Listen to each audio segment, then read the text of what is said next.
Boa tarde, pessoal. Hoje nós vamos falar sobre empreendedorismo e o plano diretor da cidade.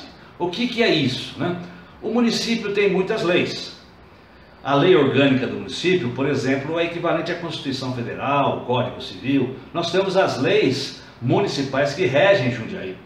Quando se junta as leis em um conjunto de leis sobre o mesmo assunto, procura-se chamar isso de código. Então existe o Código Tributário, né, as leis, né, dos impostos, o Código de Posturas e Conveniências na cidade, ou seja, nós somos uma comunidade, a gente tem que respeitar o outro cidadão, não pode jogar lixo na rua, lei do silêncio a partir das 22, então existe uma quantidade de regulamentos para que exista uma boa convivência na cidade. Mas existe um outro código que na verdade chama Plano Diretor, que é definido como a gente ocupa o espaço urbano, como a gente vai ocupar toda essa grande região aqui da nossa cidade, da grande Jundiaí, né? Não pode simplesmente deixar ao bel prazer, né, da sociedade, porque pode acontecer muitas ocupações irregulares. Então o que lê? Existe o plano, que é uma lei federal, então todas as cidades obrigatoriamente precisam ter um plano diretor que regula a ocupação do espaço urbano. Existem duas formas básicas, né, para a gente ocupar o espaço urbano. Seria pela ordem espontânea, ou seja, a vontade do cidadão e a sociedade vai fazendo com que a cidade cresça eficientemente. Uma segunda opção seria o comitê central, um burocrata centralizador. Ele vai lá e ele pensa como é que vai ser a cidade, ele congela a cidade se ele quiser, pensado por um número reduzido de especialistas. Então eu acho que a gente tem que procurar um meio termo aí, né? Ou seja, o plano diretor deve regular o bem público, as calçadas, as ruas, as praças, né? Definir como a cidade vai se espraiando, vai crescendo, né? Mas dentro dos terrenos das pessoas existe já o Código Civil, onde é a forma de construir as casas, os prédios, etc. E o plano diretor tem que ser refreado, não deixar começar a querer regular demais, né? Por exemplo, separar a zona residencial de zona comercial. Se na esquina da minha casa tiver uma padaria, é muito bom, né? Mas tem bairros que, se são só zona residencial, eu tenho que pegar um carro e sair para fazer compra. Quando eu tenho essa vida dentro do bairro, né, você tem um comércio, onde você sai da sua casa, conversa com o seu vizinho embaixo da árvore, lá na praça, existe vida, a cidade tem vida, né? Então a cidade com vida noturna, pessoas nas ruas, cidades mais seguras, mais comércio, depende da vocação da cidade, mas isso tudo é induzido pelo plano diretor, né?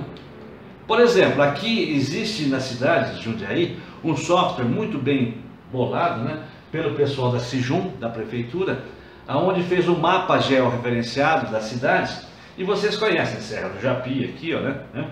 Vocês conhecem a Ermida, Medeiros, Traviú, Curupira, Mato Dentro, Tamoio, né, Nambi, Cristais. Então tudo isso daqui é Jundiaí, que nós conhecemos, os bairros, né? E superposto nesse mapa georreferenciado existem 10 mapas que você pode ir navegando nesses mapas. Por exemplo, o mapa número 1 é das bacias hidrográficas de Jundiaí.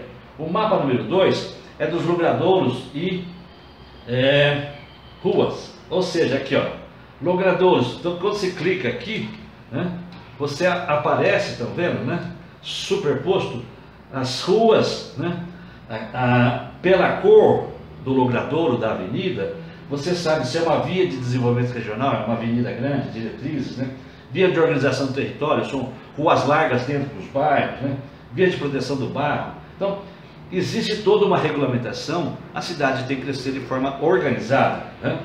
Existe ainda dentro desses logradouros, existem o zoneamento, né? Zona de reabilitação central, alguma coisa aqui no centro da cidade, né?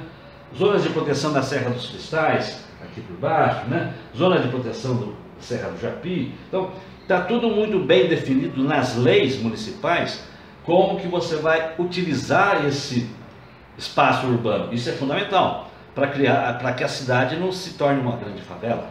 A gente tem que ter organização no crescimento da cidade. Por exemplo, o mapa número 5, o mapa número 4, ele mostra o regime, né, a vegetação de Jundiaí. Jundiaí, nós estamos numa transição entre Cerrado e Mata Atlântica.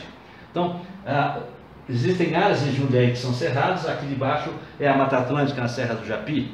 Né? Então nós estamos numa transição aqui no estado de São Paulo, né, de uma determinada posição para frente, a coisa começa a ficar mais parecida com o Cerrado, mais parecido com o Mato Grosso. Nós estamos aqui perto, nessa transição. Vocês veem aqui o mapa número 5, é o cadastro fundiário. Né? Se vocês clicarem no cadastro número 5, se você tiver lá no software, você pode subir, descer, abre o mapa, fecha o mapa. Né? Tem aqui as zonas de interesses sociais, né? As ZEIs, aonde a cidade ela reserva determinadas áreas para desenvolvimento de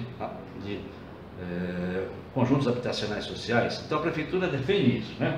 Às vezes tem o mapa, por exemplo, no mapa número 10, são os aeroportos. Então você vê aqui a área delimitada de segurança do aeroporto de Jundiaí. Essa área maior aqui é a área de segurança do aeroporto de Viracopos, em Campinas. Então toda a parte subsolo, a parte de hidrografia, a parte aérea, tudo tem que ser muito bem regulamentado para que não haja conflitos de interesses. Quando existe um conflito de interesse, a lei vai ter que decidir sobre isso. Né? Existe o mapa número 8, o mapa das ciclovias de Jundiaí. Então entra lá no software e vê lá quais são as ciclovias que existem e quais são as ciclovias que estão projetadas para Jundiaí. Existe o mapa número 7, que é o direito de preempção. O que significa isso? A Câmara Municipal, o interesse público, define áreas da cidade onde o poder público tem prioridade para se desapropriar. Por exemplo, a área do lado do aeroporto tem preempção, ou seja, ali, se alguém quiser fazer, o dono, eventualmente alguém quiser fazer alguma coisa ali, primeiro Jundiaí pode definir se ele quer comprar ou não, né? Se a sociedade jundiaense quer comprar aquela área ou não.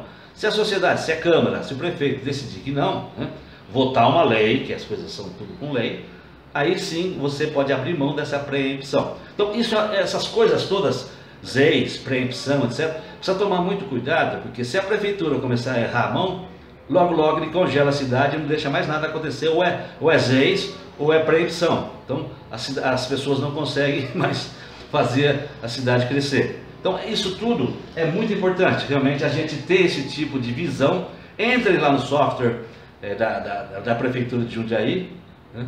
É só clicar plano diretor da cidade de Jundiaí, ele vai aparecer lá e você entra. Vale a pena, pessoal. A gente tem que conhecer a nossa cidade para poder exigir mais do poder público e exigir que o poder público também não interfira muito. Muito obrigado, pessoal. Um abraço.